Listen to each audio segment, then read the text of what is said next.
السلام علیکم ورحمۃ اللہ وبرکاتہ۔ یہ دارالسلام اسٹوڈیو ہے۔ ہمارے اسٹوڈیو سے خوبصورت، دلچسپ اور حقیقت پر مبنی اسلامی آڈیو کیسٹس اور سیڈیز کا سلسلہ شروع کیا جا چکا ہے۔ یہ کیسٹس اور سیڈیز قرآن مجید کی تلاوت اور ترجمے، سیرت النبی صلی اللہ علیہ وسلم، قصص الانبیاء، خلفائے راشدین، صحابہ کرام، ائمہ کرام اور محدثین کی زندگیوں کے حالات و واقعات پر پیش کی جا رہی ہیں۔ صرف یہی نہیں، اس کے علاوہ نماز، روزہ، حج اور دیگر عبادات پر بھی کیسٹس اور سیڈیز دستیاب ہوں گی۔ ملاحظہ فرمائیے، دارالسلام اسٹوڈیو کی ایک نئی پیشکش، حسن یوسف۔ جی ہاں، اپنے نام سے بھی زیادہ خوبصورت کہانی، اس قدر دلچسپ کہ کیا کوئی کہانی دلچسپی میں اس کا مقابلہ کر سکتی ہے؟ دلچسپی کے ساتھ ساتھ آپ کو اس میں مستقل مزاجی، دیانت اور امانت جیسی صفات کے عظیم انسان کی زندگی کے تمام پہلو نمایاں نظر آئیں گے۔ جب یوسف علیہ السلام پر مشکلات اور مصائب کے پہاڑ توڑے گئے تو خود اللہ تعالیٰ نے اس قصے کو احسن القصص قرار دیا۔ اس سے بڑھ کر اس کی کوئی تعریف ہو ہی نہیں سکتی۔ پھر یہ کہ اللہ تعالیٰ نے قریباً پوری ایک سورت میں اس واقعے کو بیان فرمایا۔ لیجیے سماعت فرمائیں، حسن یوسف۔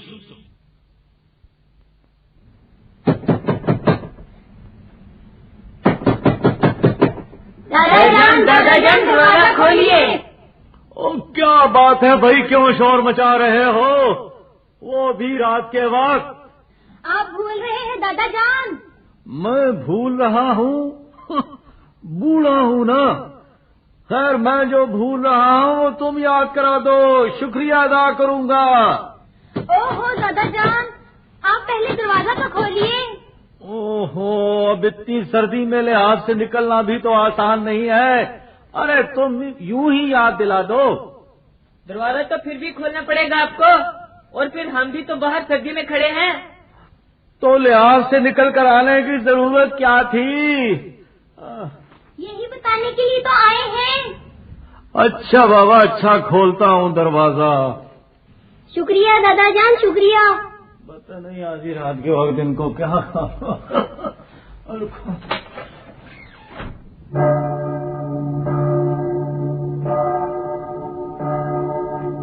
اوہو، 8 بج گئے۔ وہی میرا تو یہ سونے کا وقت ہے، اور پھر تم جانتے ہو میں عشاء کی نماز پڑھ کر سو جانے کا عادی ہوں۔ جی ہاں، بہت اچھی طرح، لیکن آج ہفتہ ہے۔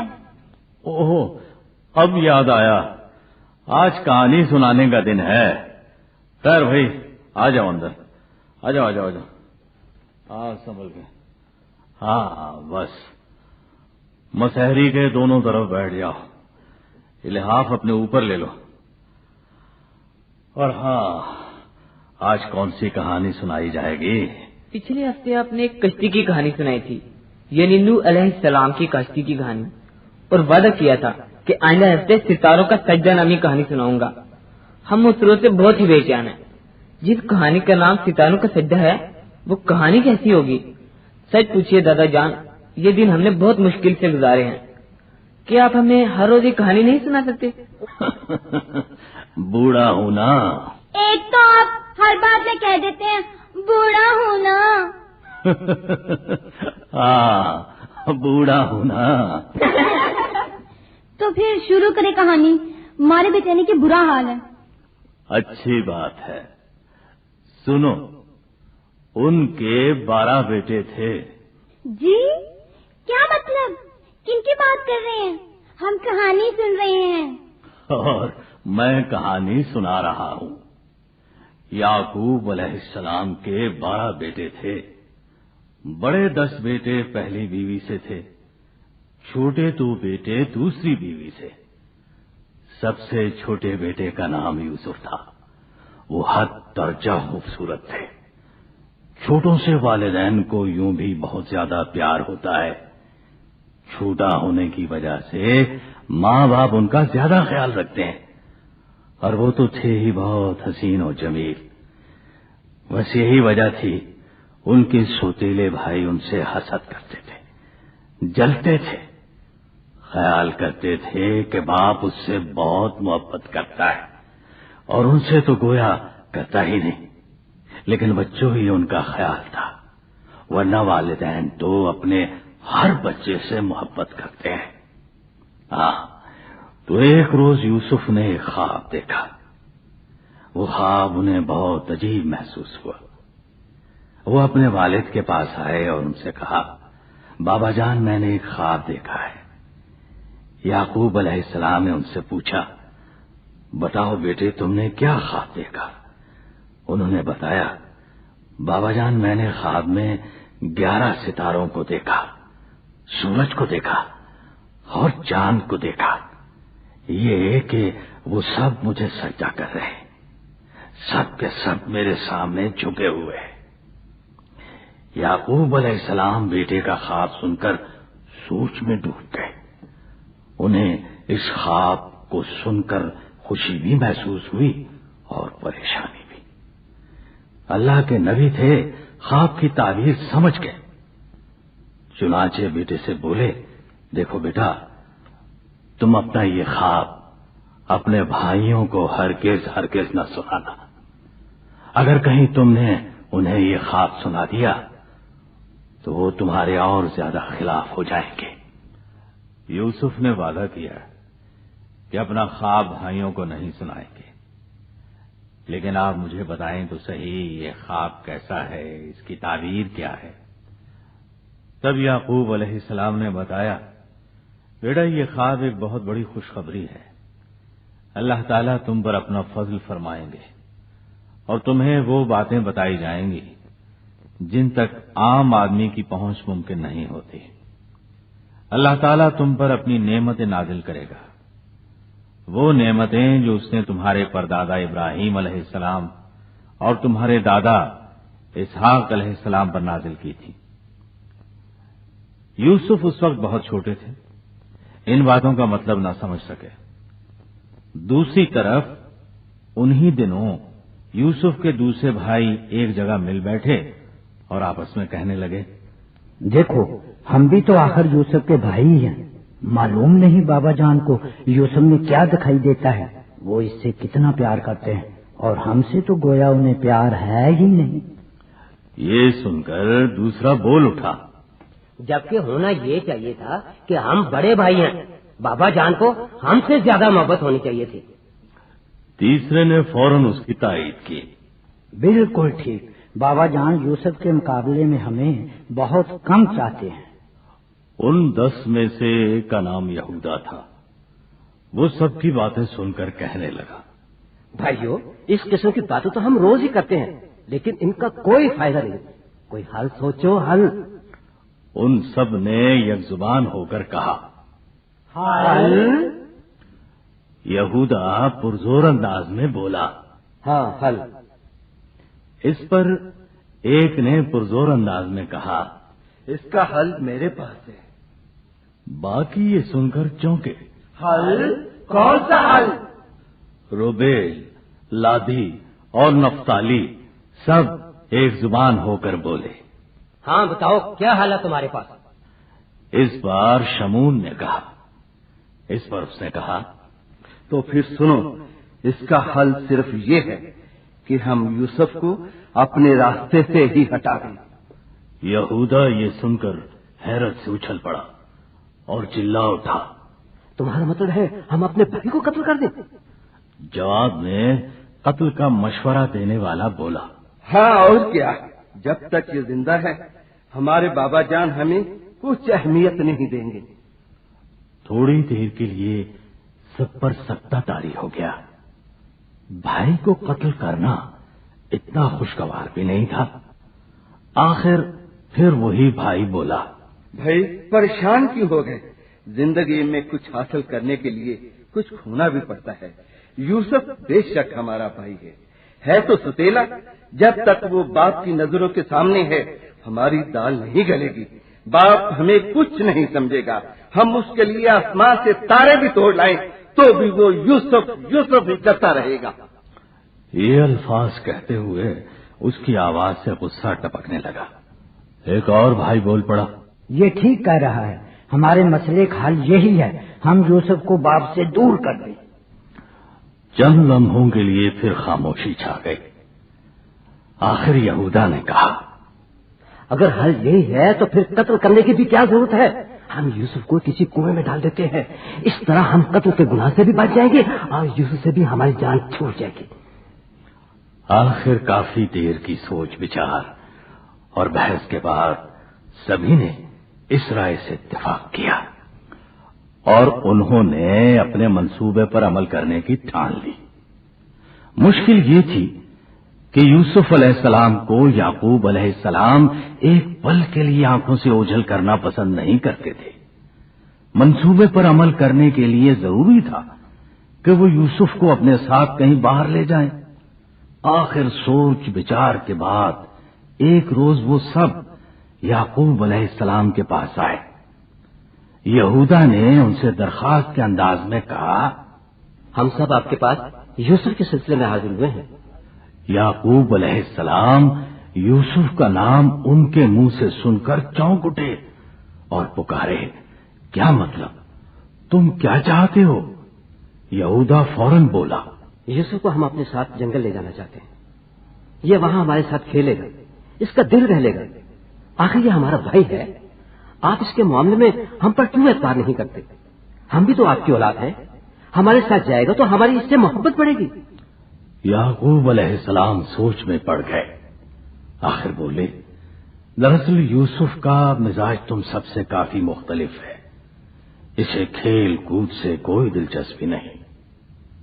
یہ سن کر یہودا نے التجا کی، بابا ہم چاہتے ہیں وہ ہم سے گھل مل جائے، ہمارے ساتھ اجنبی بنتا نہ رہے، یہ تبھی ممکن ہے جب وہ ہمارے ساتھ گھومے تھے، لہذا آج تو آپ اجازت دے ہی دیں۔ یعقوب علیہ السلام یوسف کو ان کے ساتھ بھیجنے کے لیے تیار نہیں تھے، لیکن صاف انکار بھی نہ کر سکے۔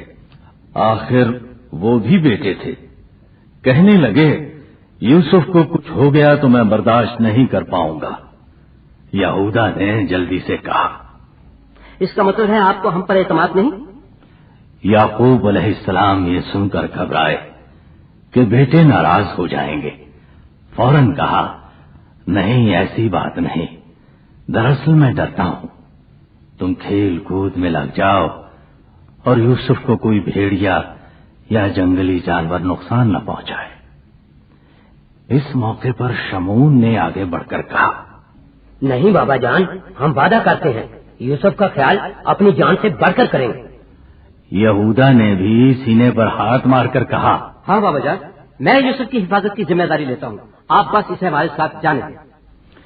یعقوب علیہ السلام سوچ میں پڑ گئے، وہ یوسف کو ان کے ساتھ بھیجنا نہیں چاہتے تھے، دوسری طرف انکار کر کے ان سب کو ناراض بھی نہیں کرنا چاہتے تھے۔ بالآخر انہوں نے ایک درمیانی راہ نکالی، کہنے لگے، اچھا تم یوسف سے پوچھ لو، میرا خیال ہے اسے جنگل کی سیر سے کوئی دلچسپی نہیں، اگر وہ تمہارے ساتھ جانا چاہے تو لے جاؤ۔ اجازت ملنے پر وہ بہت خوش ہوئے، منصوبہ کامیاب ہوتا نظر آیا۔ اب وہ یوسف کے پاس آئے، منجلے بھائی نے کہا، یوسف ہمارے پیارے بھائی، ہم جنگل کی سیر کے لیے جا رہے ہیں، تم کبھی ہمارے ساتھ نہیں جاتے، آج تم ساتھ چلو، جنگل میں تمہیں عجیب و غریب چیزیں نظر آئیں گی، ہم تمہیں پھل کھلائیں گے، تمہیں بکری کا دودھ پسند ہے وہ پلائیں گے، تم اس سیر سے اس قدر لطف اندوز ہوگے کہ بیان سے باہر ہے۔ معصوم یوسف ان کی بات سن کر سوچ میں پڑ گئے، آخر انہوں نے کہا، مجھے اس کے لیے ابا جان سے اجازت لینا ہوگی، تم جانتے ہو وہ مجھے کہیں بھی جانے نہیں دیتے، نہیں میں ان کی اجازت کے بغیر کہیں جا سکتا ہوں۔ یہودا یہ سن کر ہنسا، اس نے کہا، تو میرے بھائی خوش ہو جاؤ، ان سے ہم نے پہلے ہی اجازت لے لی ہے، کہہ رہے تھے اگر یوسف تم لوگوں کے ساتھ جانا چاہے تو میری طرف سے اجازت ہے۔ اس طرح یوسف کے بھائی اپنے منصوبے میں کامیاب ہو گئے، وہ اسے اپنے ساتھ سیر کے لیے لے گئے۔ ان کا بکریوں کا ایک ریوڑ تھا، وہ اس ریوڑ کو چرانے کے لیے چراگاہ جاتے تھے۔ اس روز بھی انہوں نے ریوڑ کو ساتھ لیا اور چراگاہ پہنچ گئے۔ یوسف زندگی میں پہلی بار ان چیزوں کو دیکھ رہے تھے. درخت، پودے، پھل، پھول، جھاڑیاں، یہ سب چیزیں انہیں بہت بھلی لگ رہی تھی. انہیں کیا معلوم تھا کہ بھائی کس نیت سے انہیں وہاں لائے تھے. اپنے مطلب کی ایک مناسب جگہ پر پہنچ کر پہلے تو انہوں نے یوسف کو خوب پیٹا اور کہا، تمہاری وجہ سے ہمارا باپ ہم سے محبت نہیں کرتا. وہ اپنی تمام جائیداد تمہیں دینے کا ارادہ رکھتا ہے. ننھی یوسف ان کے اس سلوک سے بہت گھبرائے، پریشان ہوئے اور حیران بھی تھے کہ یہ کر کیا رہے ہیں. ان کی سمجھ میں کچھ نہیں آ رہا تھا. اتنے پیار اور محبت سے ساتھ لانے والے بھائیوں کو کیا ہو گیا تھا. جب انہیں مار پیٹ کر تھک گئے تو بڑے بھائی یہودا نے کہا، سنو میرے بھائیوں، تم نے گھر سے چلتے وقت عہد کیا تھا کہ یوسف کو جان سے نہیں مارو گے، لہذا ہمیں اپنے عہد کو نبھانا ہے. ہم اسے ہلاک کرنے کا گناہ اپنے سر نہیں لیں گے اور اسے کنویں میں ڈال دیتے ہیں. چنانچہ وہ انہیں کنویں کے پاس لائے. کنویں کو انہوں نے پہلے ہی تاڑ لیا تھا. وہاں انہوں نے یوسف کی قمیص اتاری. وہ رونے لگے اور بولے، میرے بھائیوں، یہ تم کیا کر رہے ہو؟ میں نے تمہارا کیا بگاڑا ہے؟ دیکھو، میں تو تمہارا بھائی ہوں. تم بابا کو کیا جواب دو گے؟ میرے بغیر ان کا کیا حال ہوگا؟ انہوں نے یوسف کی ایک نہ سنی. مل کر انہیں اٹھایا، کنویں میں لٹکایا اور پھر ہاتھ چھوڑ دیے. اف میرے اللہ، انہوں نے سچ مچ انہیں کنویں میں گرا دیا؟ ہاں بیٹی، سنتی جاؤ. لیکن دادا جان، کنویں میں تو پانی ہوتا ہے، وہ تو پھر ڈوب گئے ہوں گے. نہیں، اس کنویں میں پانی نہیں تھا، خشک تھا، اندھا کنواں تھا. مجھے ڈر لگ رہا ہے، بیچارے یوسف کو اس وقت کیا حال ہوگا. ہاں، سنتے جاؤ. انہیں کنویں میں گرا کر بھائیوں نے اطمینان کا سانس لیا. خیال کیا کہ ان کے راستے کا کانٹا نکل گیا ہے. اب انہیں فکر تھی تو یہ کہ بابا کو کیسے مطمئن کریں گے. اس کی ترکیب بھی انہوں نے سوچ تو لی تھی، لیکن پریشانی اپنی جگہ تھی. انہوں نے ایک بکری ذبح کی، اس کا خون یوسف کی قمیص کو لگایا اور وہ قمیص لیے دیر سے گھر لوٹے. یعقوب علیہ السلام ان کا بے چینی سے انتظار کر رہے تھے. فوراً ان کی طرف لگ گئے.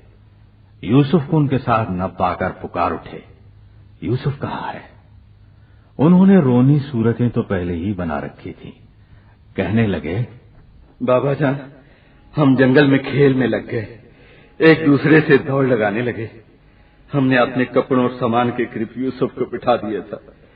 جب ہم اس جگہ لوٹے تو ایک بھیانک منظر دیکھا. ایک خوفناک بھیڑیا یوسف کو کھا رہا تھا.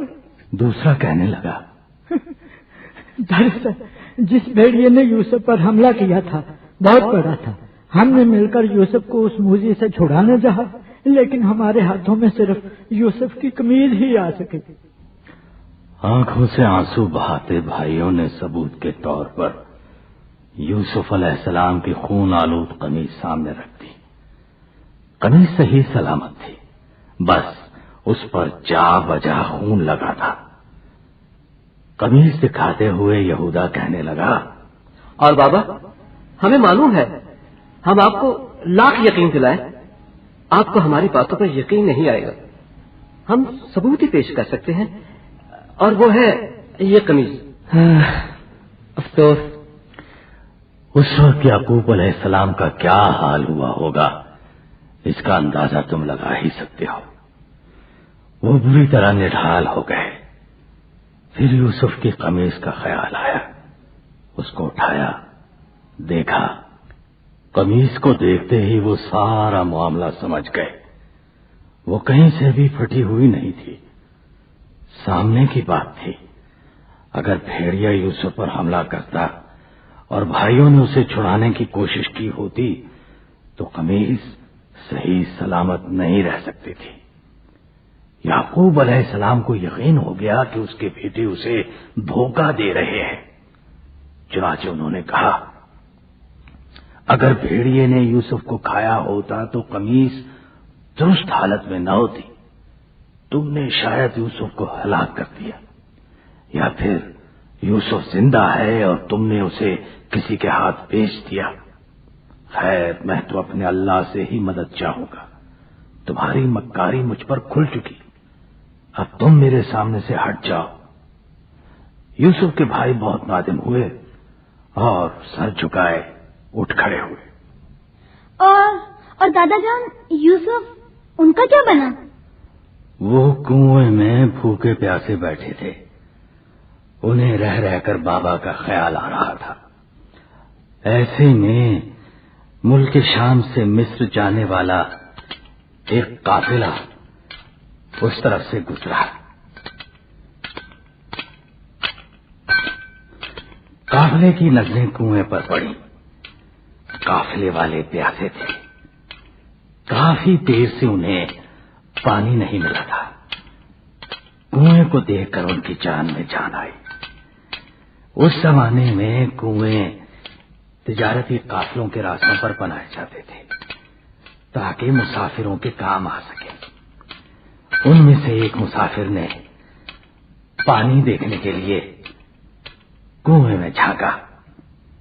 وہاں پانی کی بجائے اسے ایک لڑکا دکھائی دیا. وہ حیرت زدہ رہ گیا. وہ خوشی سے پھولا نہ سمایا. مفت میں ایک مال ہاتھ لگا تھا، کیونکہ بچوں اس زمانے میں انسانوں کو غلام بنا لیا جاتا تھا اور غلاموں کی خرید و فروخت بھی ہوتی تھی.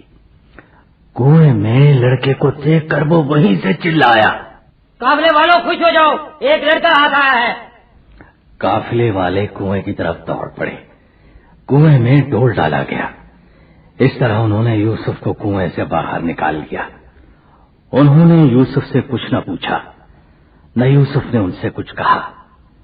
وہ سمجھ گئے تھے کہ قافلے والے انہیں دیکھ کر کیوں خوش ہوئے ہیں، اس لیے وہ خاموش رہے. قافلے والے انہیں غلاموں کی منڈی میں لے آئے. جی دادا جان، کیا کہا آپ نے؟ غلاموں کی منڈی؟ ہاں بھائی، غلاموں کی خرید و فروخت کے لیے منڈیاں ہوتی تھیں. ایک شخص ان کی طرف بڑھا. وہ خوشپوش تھا. اس نے یوسف کو غور سے دیکھا، پھر بولا، یہ لڑکا تو کسی صورت غلام معلوم نہیں ہوتا. جناب، آپ خریدنے کی بات کریں، یہ غلام ہی ہے. ہم نے اسے خوب کھلایا پلایا ہے، اسی لیے تو یہ ایسا ہے. ٹھیک ہے، تم اس کی قیمت بتاؤ. جناب، آپ خاندانی آدمی لگتے ہیں، آپ سے کیا بھاؤ تاؤ کریں، جو مناسب سمجھے دے دے. خریدار کے ساتھ اس وقت ایک ملازم بھی تھا. اب وہ بولا، اے تاجر، میرے یہاں کا ملازموں کی فوج کے ساتھ نہیں آئے، ورنہ تمہیں ان سے یوں بے باکی سے بات کرنے کی ضرورت نہ ہوتی. یہ شاہ مصر کے خاص وزیر ہیں. یہ سن کر قافلے والے حیران رہ گئے. ایک نے کہا، تو کیا یہ عزیز ہیں؟ جی کیا مطلب دادا جان؟ عزیز کیا؟ بتا رہا ہوں بھائی، بتا رہا ہوں. ان دنوں مصر پر عمالقہ خاندان کی حکومت تھی. وہ لوگ غیر مصری نسل سے تعلق رکھتے تھے. وزیر کو عزیز کے لقب سے پکارا جاتا تھا. ہاں، تو عزیز کے ملازم نے اپنے آقا کا تعارف کراتے ہوئے کہا، بھائی صاحب، یہ عزیز مصر فوتیفار ہے. شاہ مصر نے انہیں وزیر خزانہ بنایا ہے. تعارف کے بعد اس نے سکوں کی تھیلی میں ہاتھ ڈالا، مٹھی بھر سکے لیے اور تاجر کو دے دیے. اس نے وہ سکے لیے اور یوسف کو ان کے حوالے کر دیا. اللہ اکبر، بیچارے یوسف کہاں سے کہاں پہنچ گئے. سنتے جاؤ. عزیز مصر فوتیفار نئے غلام کو لیے گھر کی طرف آیا. بچوں، چند برسوں کے بعد جب یوسف نے لڑکپن سے جوانی میں قدم رکھا تو ان کی خوبصورتی کو اور چار چاند لگ گئے. ہر کوئی ان کے حسن سے متاثر ہونے لگا. سونے پر سہاگا یہ کہ ان میں شرافت کوٹ کوٹ کر بھری تھی، ایمانداری میں سب سے بڑھ کر تھے. یوسف علیہ السلام کو وہاں رہتے ہوئے 7 سال کا عرصہ بیت گیا. انہیں اب عزیز مصر کا ہر طرح کا اعتماد حاصل ہو گیا تھا. انہی دنوں انہوں نے محسوس کیا عزیز مصر کی بیوی زلیخا کا رویہ ان کے ساتھ بدلا ہوا ہے۔ ایک دن زلیخا نے انہیں بری نیت سے اپنے کمرے میں بلایا اور اپنے دل کی وہ بات کہہ دی جس کا خیال بھی کبھی یوسف علیہ السلام دل میں نہیں لا سکتے تھے۔ یوسف علیہ السلام حد درجے پاک دامن تھے، پھر اللہ تعالی کے نبی بھی بننے والے تھے، اس لیے اللہ نے ان کی حفاظت کی اور انہیں ہر غلطی سے بچایا۔ انہوں نے زلیخا کی بات ماننے سے صاف انکار کر دیا اور اسے شرم بھی دلائی کہ وہ اپنے شوہر سے بے وفائی نہ کرے، مگر زلیخا کے سر پر برائی کا بھوت سوار تھا۔ وہ یوسف علیہ السلام کو پکڑنے کے لیے بھاگے، یوسف خود کو اس سے بچانے کے لیے بھاگے۔ زلیخا کی رفتار تیز تھی، اس نے ان کی پیچھے سے قمیض پکڑ لی۔ یوسف علیہ السلام پھر بھی نہ رکے، قمیض چھڑانے کے لیے جھٹکا دیا۔ قمیض تو انہوں نے چھڑا لی لیکن وہ پھٹ گئی، اور اسی لمحے اتفاق سے عزیز مصر فوتیفار ایک اور شخص کے ہمراہ وہاں پہنچ گیا۔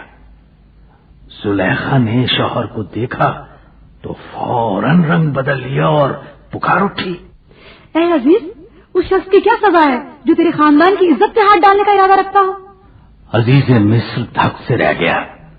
ادھر یوسف علیہ السلام سکتے میں آ گئے، انہوں نے بھائیوں کی بے وفائی دیکھی تھی، اب وہ زلیخا کے تیور دیکھ رہے تھے۔ انہیں اس کا جھوٹ سن کر غصہ بھی آیا، فوراً بولے، یہ جھوٹ کہتی ہے، اس نے مجھے بہکانے کی کوشش کی، میں بالکل بے قصور ہوں۔ ان کی بات سن کر زلیخا چیخنے لگی، یہ خود جھوٹا ہے، اس کا ارادہ برائی کا تھا۔ اس موقع پر فوتیفار کے ساتھ آنے والے شخص سے رہا نہ گیا، بول اٹھا، اے عزیز مصر، یہ معلوم کرنا بہت آسان ہے کہ کون قصوروار ہے۔ دیکھنا یہ ہے کہ زلیخا یوسف کے پیچھے بھاگی تھی یا یوسف زلیخا کے پیچھے۔ اگر یوسف کی قمیض پیچھے سے پھٹی ہے تو صاف ظاہر ہے زلیخا اس کے پیچھے تھی اور یوسف سچا ہے، اور اگر یوسف کی قمیض آگے سے پھٹی ہے تو پھر زلیخا کا یہ کہنا درست ہے کہ یوسف نے اس کی عزت پر حملہ کیا ہے اور وہی مجرم ہے۔ یہ سن کر فوتیفار نے فوراً یوسف علیہ السلام کو قمیض دکھانے کا حکم دیا۔ اس نے دیکھا ان کی قمیض پیچھے سے پھٹی تھی، سچ سامنے آ گیا۔ اس نے جان لیا زلیخا جھوٹ بول رہی تھی، یوسف علیہ السلام بالکل سچے تھے۔ فوتیفار نے اپنی بیوی کو سخت برا بھلا کہا اور یوسف علیہ السلام سے کہا کہ وہ اس واقعے کا ذکر کسی سے نہ کرے، لیکن فوتیفار کے ساتھ آنے والے شخص نے اس واقعے کا ذکر دوسرے لوگوں سے کر دیا۔ یہ شخص زلیخا کا رشتہ دار تھا اور شاہی خاندان سے تعلق رکھتا تھا۔ اس کے ذریعے سے جب شاہی خاندان کی عورتوں تک زلیخا کی بات پہنچی تو ان سب نے زلیخا کا خوب مذاق اڑایا۔ ان میں کئی زلیخا کی سہیلیاں تھیں، وہ اسے تانے دینے لگیں اور کہنے لگی، تم پر افسوس، ایک غلام لڑکا تمہاری بات نہ مان سکا۔ زلیخا نے انہیں بتایا، یوسف ہرگز عام لڑکا نہیں ہے، وہ جس قدر خوبصورت ہے اسی قدر نیک ہے، مگر اس کی سہیلیوں کو یقین نہ آیا۔ تب زلیخا نے اپنی بات ثابت کرنے کے لیے ایک ترکیب سوچی۔ رک کیوں گئے دادا جان؟ کیا آپ تھک گئے؟ دیکھ رہا تھا تم لوگ سنتے سنتے کہیں سو تو نہیں گئے؟ جی نہیں، مارے بے-چینی کے ہمارا تو برا حال ہے، جلد از جلد پوری کہانی سن لینا چاہتے ہیں۔ خوب خوب، ایسا ہی ہونا چاہیے۔ ہاں، تو میں کہہ رہا تھا جب زلیخا کا خوب مذاق اڑا تو اس نے اپنی سہیلیوں کو جواب دینے کے لیے ایک ترکیب سوچی۔ اس نے سب عورتوں کو دعوت پر بلایا، ان کے سامنے پھل اور چھریاں رکھوا دی۔ جب یہ عورتیں چھریوں سے پھل کاٹ رہی تھیں تو زلیخا نے یوسف علیہ السلام کو بلایا. عورتوں نے جو ہی یوسف کو دیکھا اپنے ہوش کھو بیٹھی. پھلوں کی بجائے چھریوں سے اپنے ہاتھ کاٹ بیٹھی. اب تو وہ مان گئیں کہ یوسف علیہ السلام کا حسن کوئی عام حسن نہیں ہے. انہوں نے یوسف علیہ السلام سے کہا، تم زلیخا کی بات مان کیوں نہیں لیتے؟ یوسف علیہ السلام بھلا یہ ناجائز بات کیسے مان لیتے؟ انہوں نے فوراً انکار کر دیا. تب وہ عورتیں حیران ہو کر کہنے لگی، یوسف انسان نہیں فرشتہ ہے. سہیلیوں کی بات سن کر زلیخا کہنے لگی، اب تو تمہیں یقین آ گیا کہ کیسا نوجوان ہے، لیکن میں بھی اسے نہیں چھوڑوں گی. اگر اس نے میری بات نہ مانی تو اسے جیل کی ہوا کھانی پڑے گی.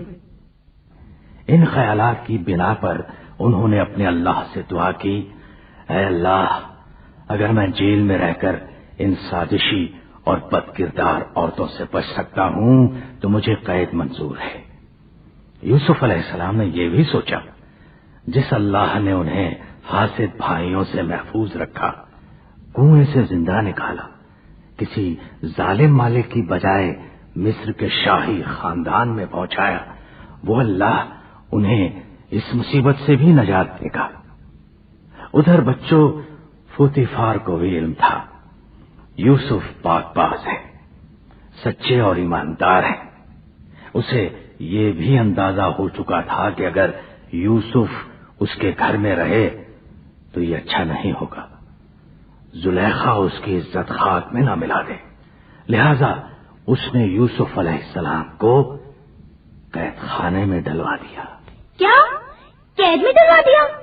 اور وہ بھی بے گناہ کو؟ ہاں میرے بچوں، اللہ تعالیٰ نے یوسف کی دعا پوری کی، ان عورتوں سے انہیں محفوظ رکھا. اسی دوران 2 قیدی وہاں لائے گئے. یوسف علیہ السلام نے ان سے بھی ملاقات کی. معلوم ہوا ان میں سے ایک شاہی باورچی ہے، دوسرا بادشاہ کو شراب پلانے والا ہے، یعنی ساقی.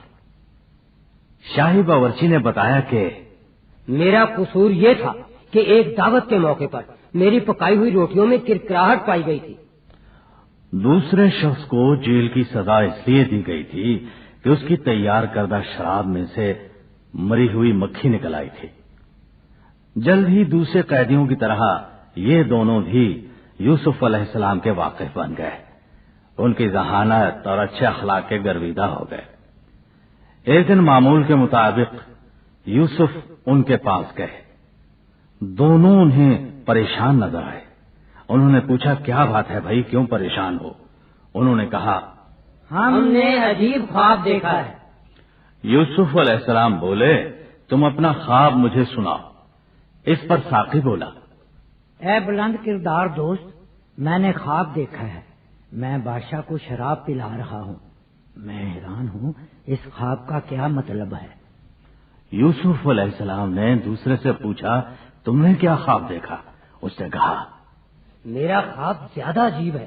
میں نے دیکھا میرے سر پر روٹیاں ہیں، پرندے ٹھونگے مار مار کر ان روٹیوں کو کھا رہے ہیں. کیا آپ ان دونوں خوابوں کی تعبیر بتا سکتے ہیں؟ یوسف علیہ السلام خاموش رہے. دونوں اور بے چین ہو گئے. وہ خوابوں کی تعبیر جان لینے کی شدید خواہش محسوس کر رہے تھے. آخر یوسف علیہ السلام نے کہا، آپ لوگ اطمینان رکھیں، انشاءاللہ کھانا آنے سے پہلے ہی میں ان خوابوں کی تعبیر بتا دوں گا. کچھ دیر بعد آپ نے انہیں اپنے پاس بلایا اور بولے، یہ اللہ کا خاص کرم ہے، اس نے مجھے بہت سی باتوں کا علم دیا ہے. خوابوں کی تعبیر بھی ایسا ہی ایک علم ہے. تعبیر بتانے سے پہلے میں تم لوگوں کو بتا دینا چاہتا ہوں کہ اللہ نے یہ علم مجھے کیوں عطا فرمایا ہے. دراصل میں نے اچھی طرح جان لیا ہے کہ تمہارے اس ملک مصر میں جو مذہب ہے حقیقت سے اس کا کوئی تعلق نہیں. آخرت کا انکار، اللہ کو ایک نہ ماننا، یہ ہے ان کا مذہب. لیکن اللہ تعالیٰ کو ایک ماننا، آخرت پر ایمان لانا ہی درست عقیدہ ہے.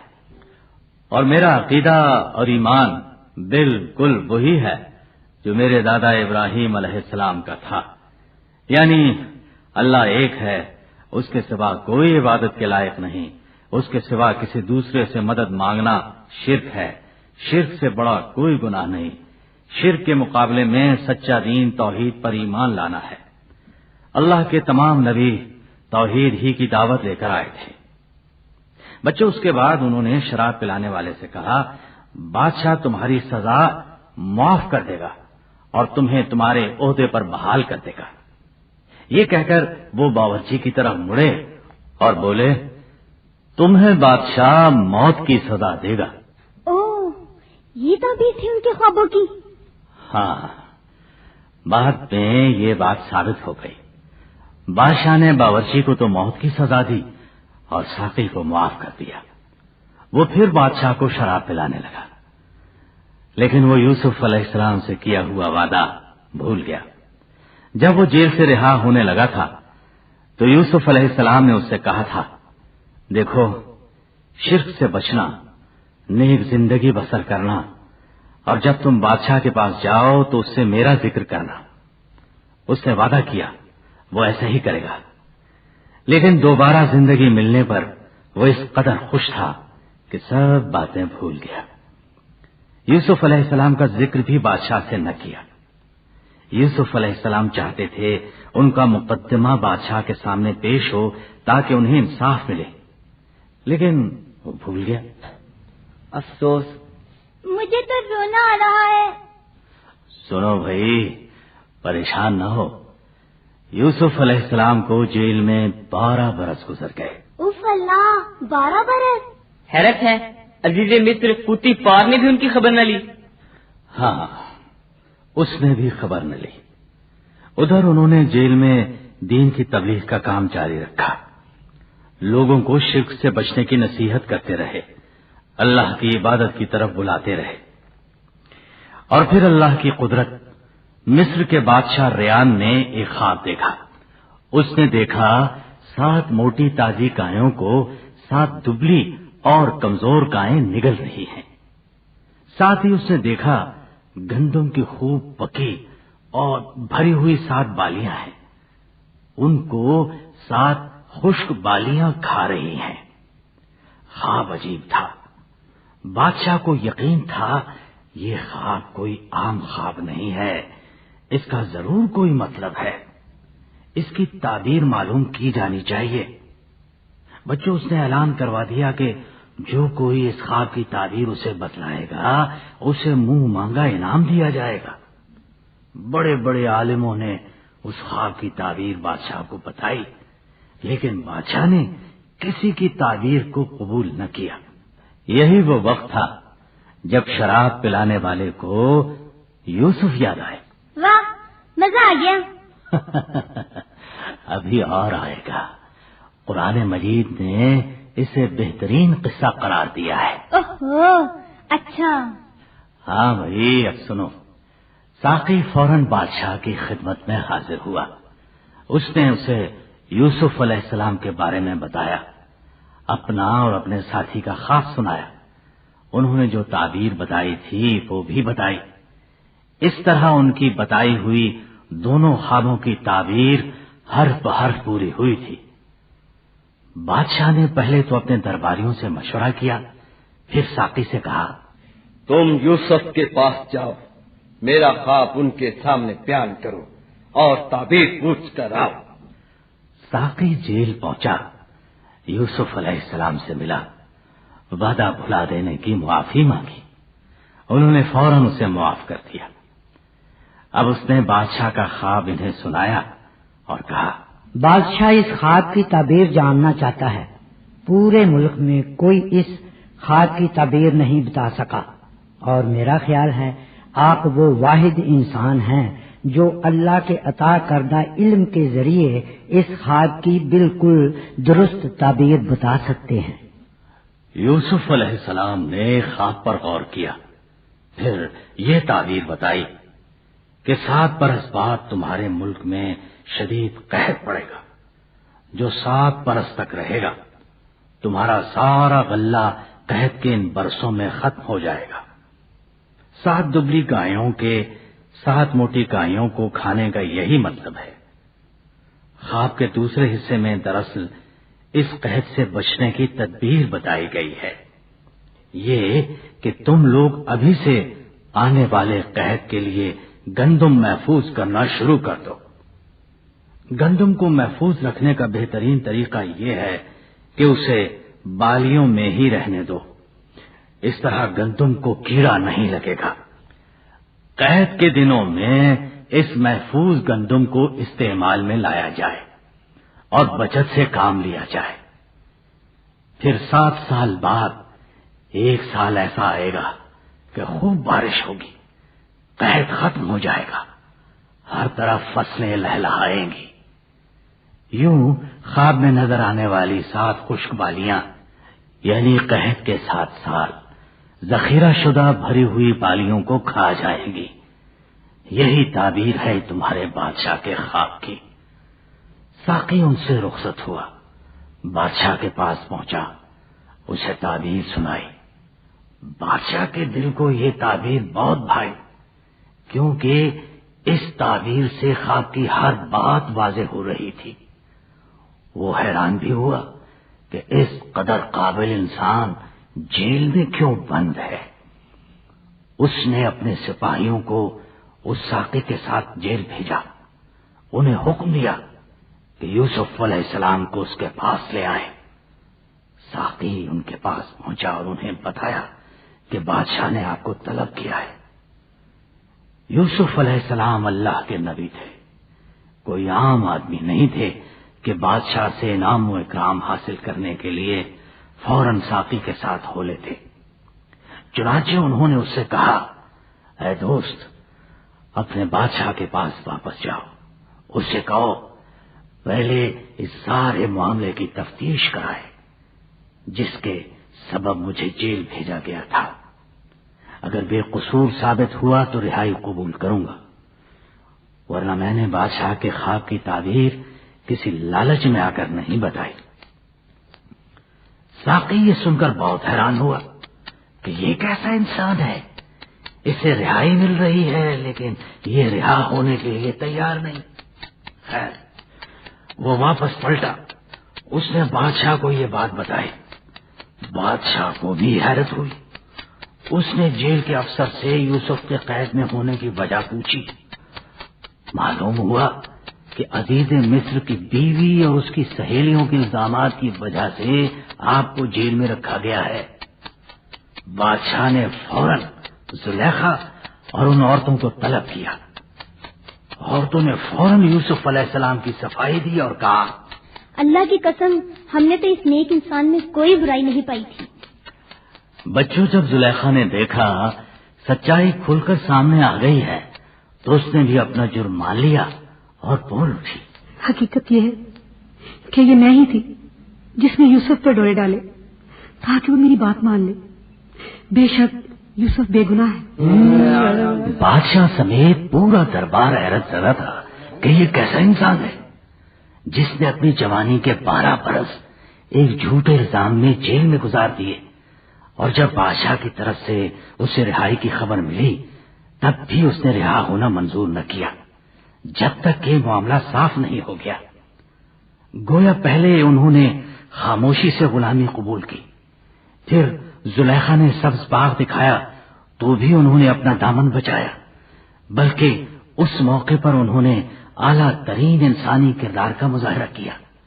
اب جب معاملہ صاف ہو گیا تو انہوں نے کہا، اے بادشاہ، اس سارے معاملے کا صاف ہو جانا اس لیے ضروری تھا کہ میرے محسن عزیز فوتیفار کو یہ معلوم ہو جائے کہ میں نے اس کے گھر میں کوئی بری حرکت نہیں کی۔ بادشاہ یوسف علیہ السلام کی سچائی اور بلند کرداری کو دل سے تسلیم کر چکا تھا۔ اس نے آپ کے بارے میں جو الفاظ ادا کیے ان کو قرآن مجید نے اس طرح بیان کیا ہے، بلا شبہ آج کے دن سے آپ ہماری نگاہ میں نہایت بلند مرتبہ اور قابل اعتبار ہیں۔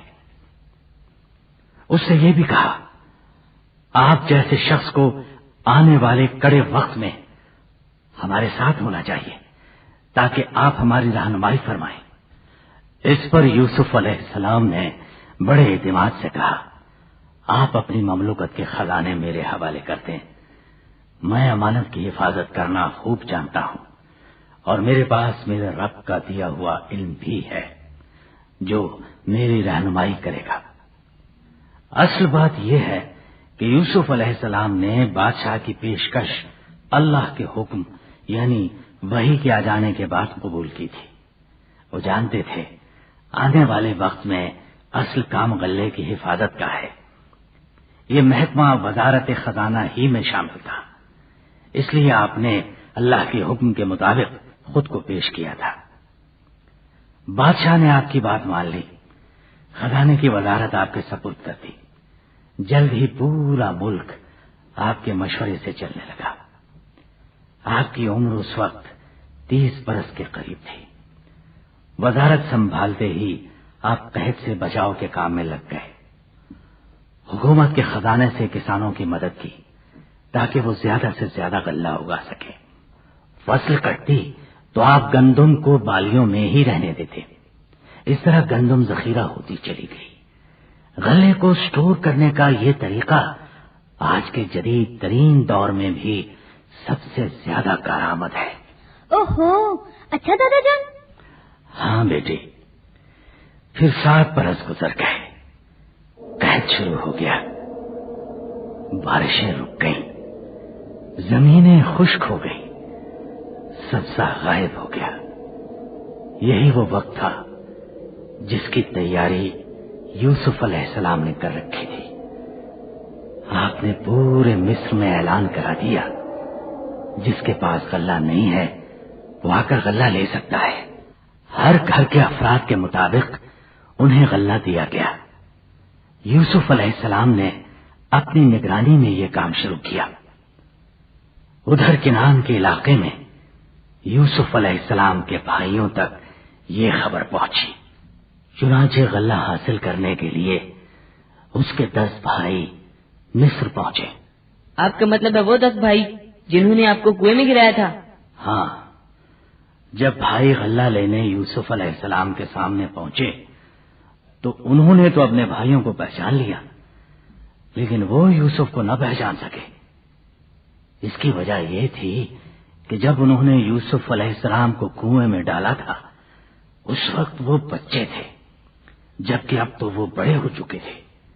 پھر یہ کہ وہ سوچ بھی نہیں سکتے تھے کہ جس کو انہوں نے کنویں میں گرایا تھا وہ مصر کا حکمران ہو سکتا ہے۔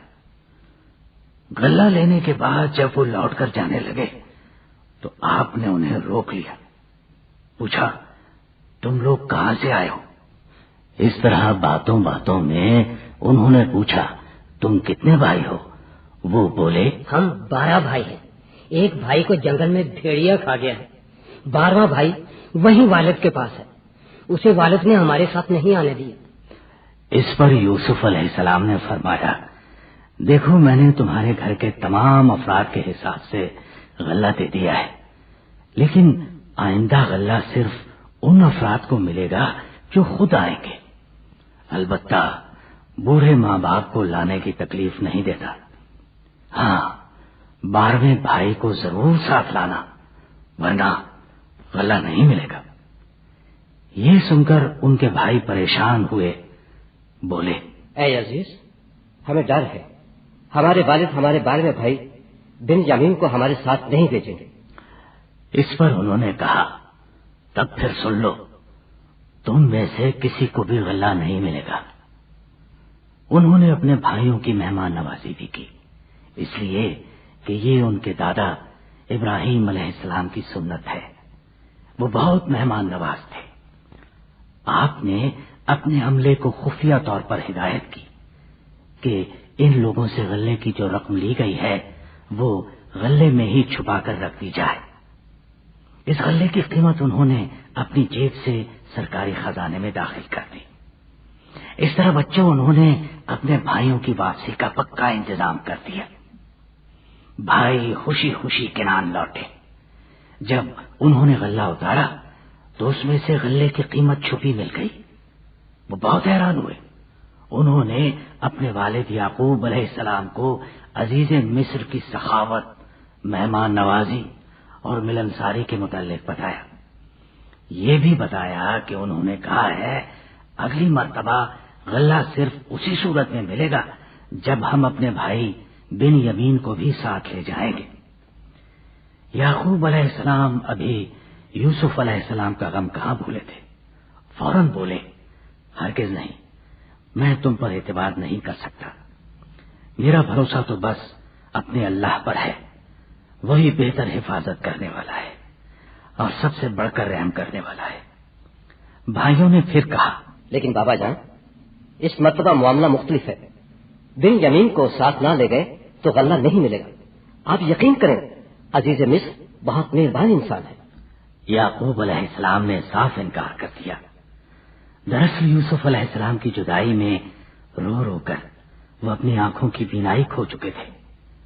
دوسرے بیٹے کی جدائی کا خیال بھی ان کے لیے پریشان کن تھا۔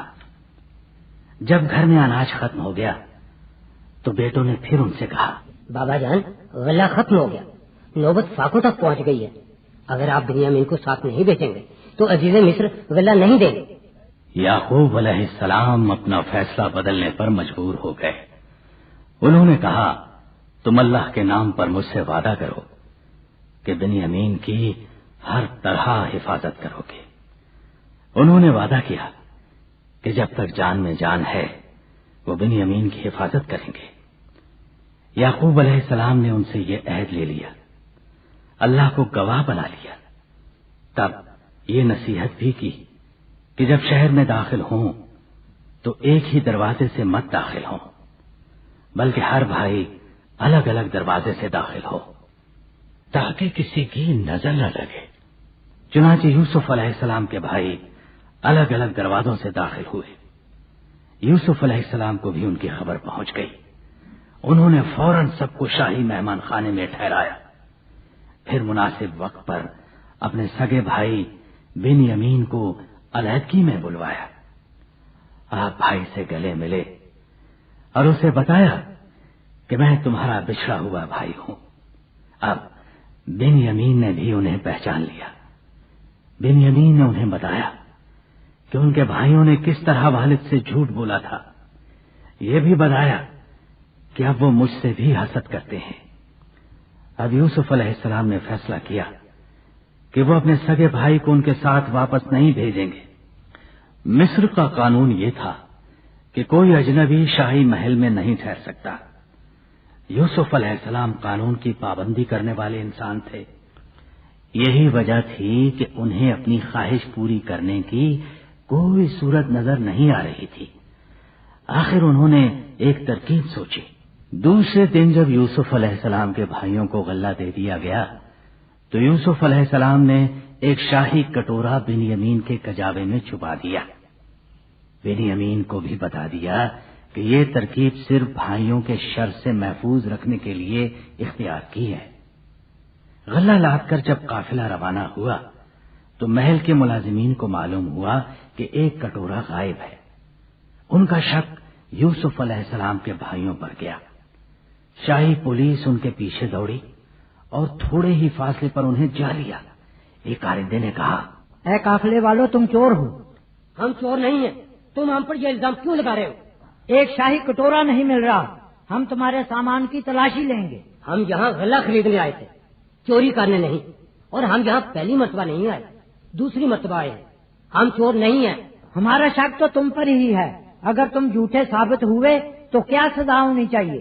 ہم چور نہیں ہیں، خیر اگر ہم میں سے کسی کے سامان میں سے وہ کٹورا مل جائے تو تم لوگ اسے سزا کے طور پر اپنے پاس رکھ لینا۔ جس بادشاہ نے ہمیں مہمان ٹھہرایا اس کے احسان کا بدلہ ہم یہ دیں کہ اسی کے ہاں چوری کریں، پھر تو اس ظلم کی یہی سزا ہونی چاہیے۔ اب ان کے سامان کی تلاشی لی گئی۔ آخر کٹورا بن یمین کے سامان سے مل گیا۔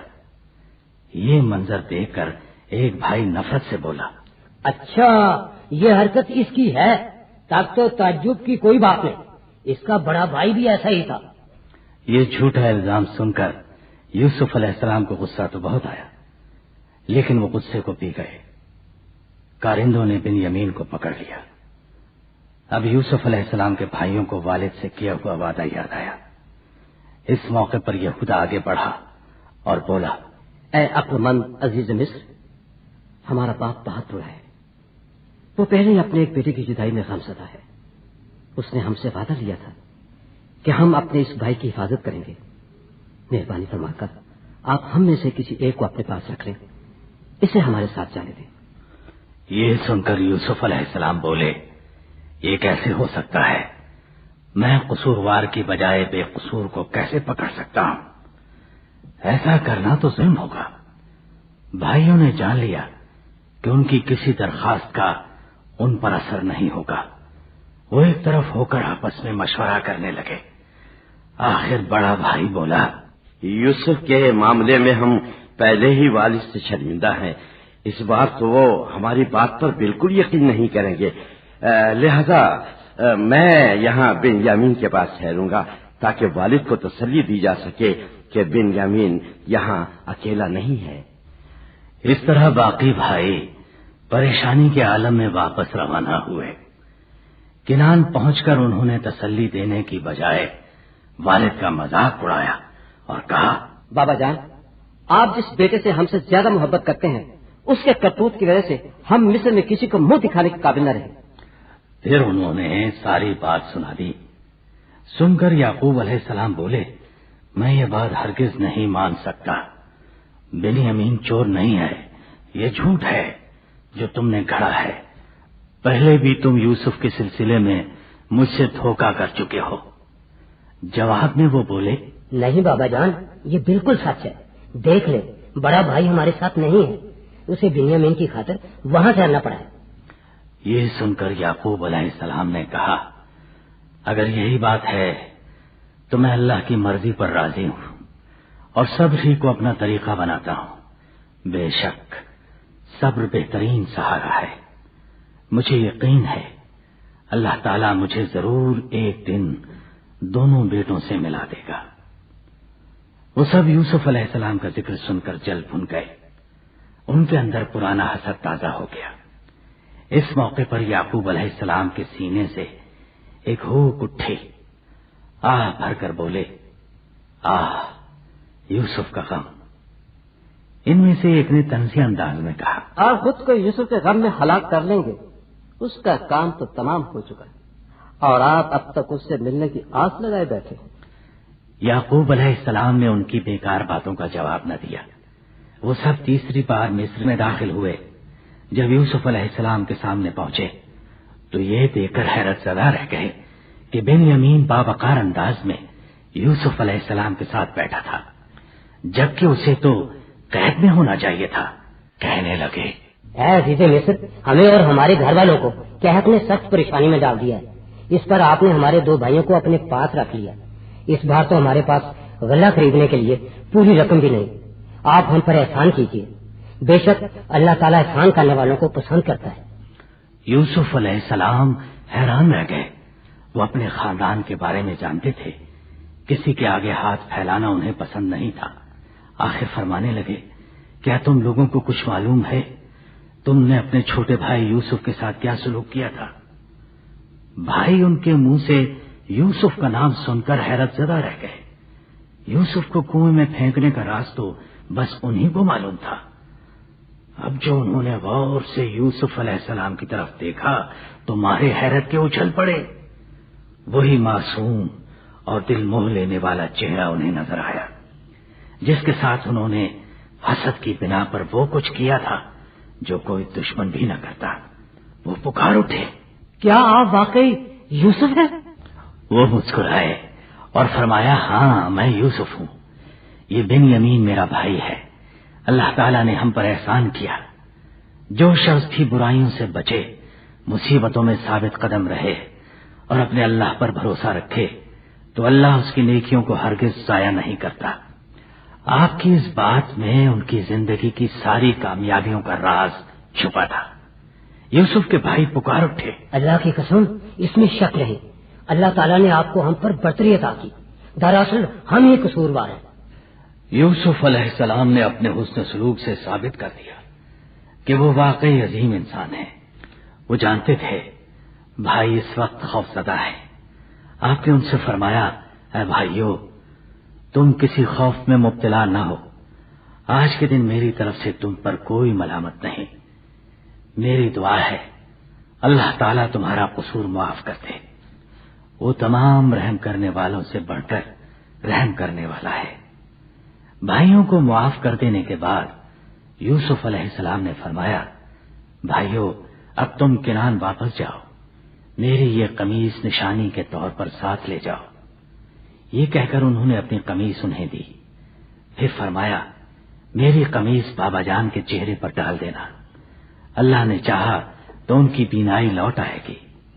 بھائیوں نے کنویں میں گرانے کے بعد باپ کو ان کی قمیص دکھا کر ان کے ہلاک ہونے کی خبر سنائی تھی.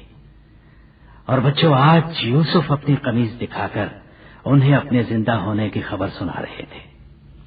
عین اس وقت جب یہ لوگ یوسف علیہ السلام کا کرتا لے کر چلے، اس وقت یعقوب علیہ السلام اپنے خاندان کے دوسرے لوگوں کے درمیان بیٹھے ہوئے تھے.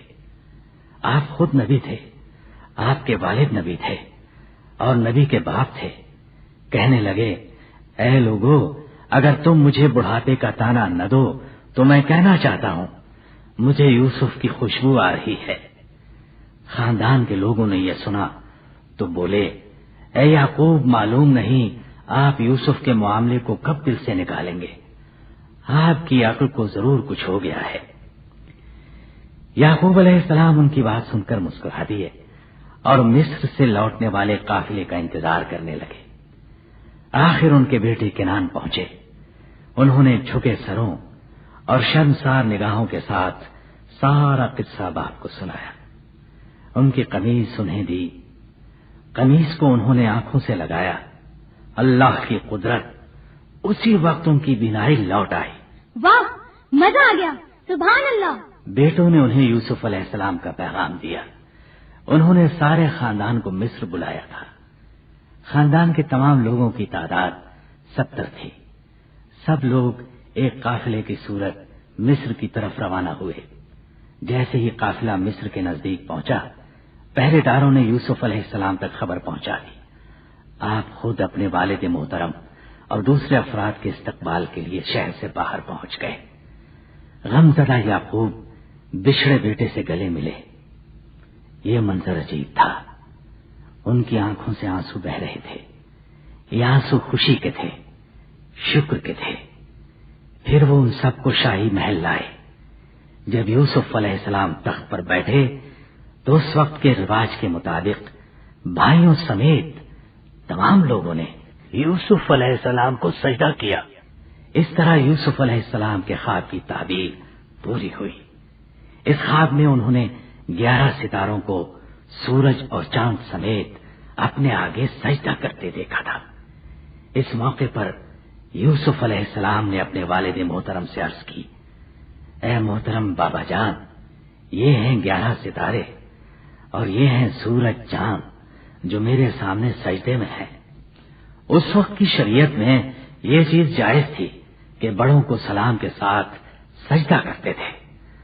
آدم علیہ السلام سے عیسیٰ علیہ السلام تک یہ بات جائز رہی.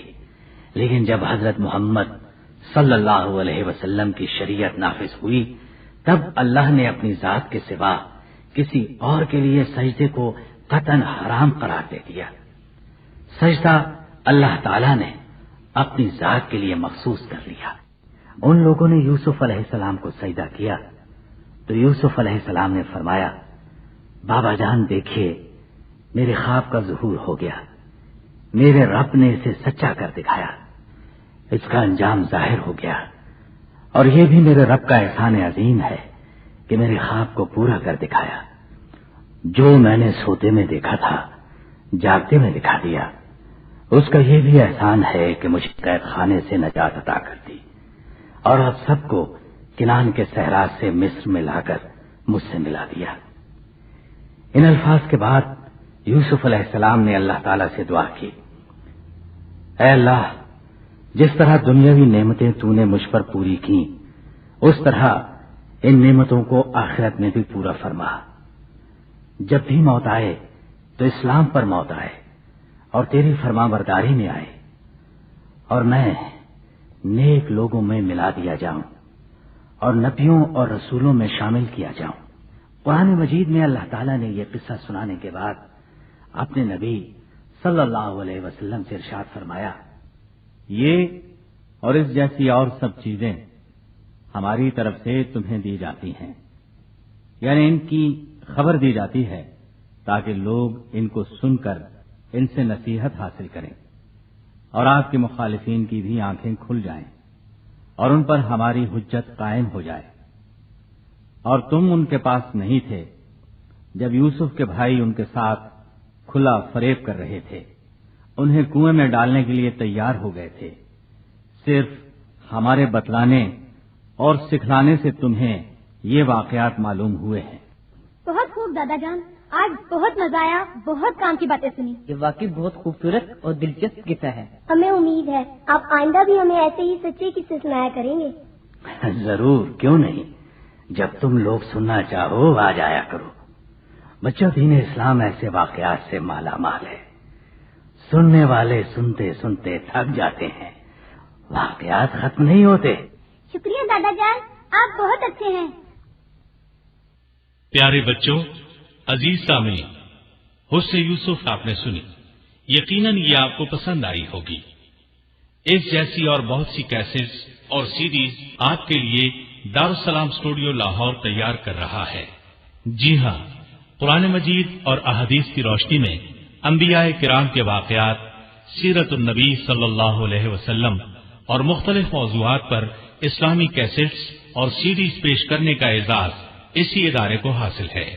ان کیسٹس اور سیڈیز سے جہاں آپ لطف اندوز ہوں گے، وہاں آپ کے علم میں اضافہ ہوگا، دینی ذوق روز افزوں ہوگا، آپ کی شخصیت میں اسلامی رنگ نظر آئے گا۔ پھر یہ کہ آپ کے پاس ان کیسٹس اور سیڈیز کی صورت میں ایک علمی خزانہ جمع ہوگا جس سے دوسرے بھی فائدہ اٹھا سکیں گے۔ یہ خزانہ آپ کی آخرت کے کام آئے گا۔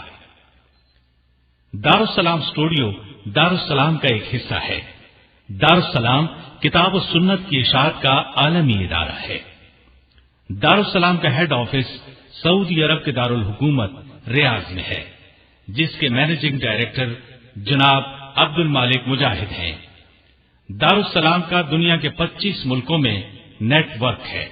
پاکستان میں اس کا پتہ نوٹ کر لیں، دارالسلام اسٹوڈیو 50 لوور مال نزد MAO کالج لاہور۔